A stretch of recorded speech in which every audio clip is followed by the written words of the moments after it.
ഞാൻ പറഞ്ഞു കൊടുക്കുന്നത് എങ്ങനെയാട്ടോ, ഈ അത്ഭുതമാണ് എല്ലാ രസങ്ങളുടെയും ഉത്ഭവസ്ഥാനം എന്നൊരു ഭാരതീയ സിദ്ധാന്തമുണ്ട്. അത്ഭുതം കാണുമ്പോൾ നമുക്ക് ചിത്തവിസ്താരം ഉണ്ടാകുന്നു. അപ്പൊ ആ കറക്റ്റാണ് മ്യൂസിക് ചെയ്യേണ്ടത്. മനസ്സിലായില്ലേ? സോറി, ഞാൻ ഒരു കാര്യം പറഞ്ഞോട്ടെ.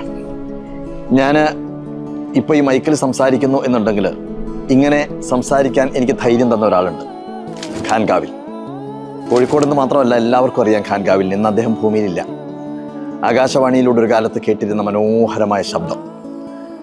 ഞാൻ പറഞ്ഞല്ലോ, 1987 ഫെബ്രുവരി 20 ആദ്യത്തെ എൻ്റെ പ്രോഗ്രാം നടക്കുന്നത് ടാഗോർ തിയേറ്ററിൽ. അന്ന് ആ ഷോ നടക്കുന്ന ദിവസം കാണാൻ വേണ്ടിയിട്ട് ഖാൻകാവിൽ വന്നിരുന്നു. അതിനുശേഷം പരിപാടി കഴിഞ്ഞിട്ട് അദ്ദേഹം എന്നോട് പറഞ്ഞു, നാളെ ആകാശവാണിയിൽ വന്നു കഴിഞ്ഞാൽ ഒരു ഇൻ്റർവ്യൂ എടുക്കാമെന്ന് പറഞ്ഞു, യുവാണിക്ക് വേണ്ടിയിട്ട്. ഇൻ്റർവ്യൂ ചെയ്യാൻ വേണ്ടി പോയി. റൂമിലേക്ക് കയറി, മൈക്കിന് മുന്നിലിരുന്നു. ഖാൻകാവിൽ എൻ്റെ നേരെ ഓപ്പോസിറ്റ് ഇരുന്നു.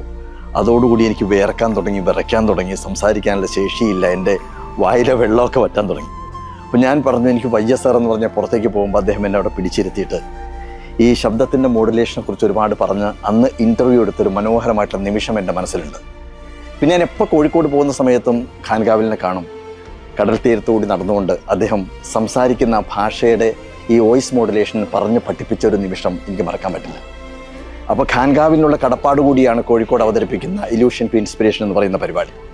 ഇതുപോലെ തന്നെ മറക്കാൻ പറ്റാത്ത ഒരുപാട് ആളുകളുണ്ട് കോഴിക്കോട്. മൊയ്തീൻ പള്ളി റോഡിലെ ബാലേന്ദ്ര പ്രസിഡൻ്റായിരുന്ന ചന്ദ്രേട്ടൻ.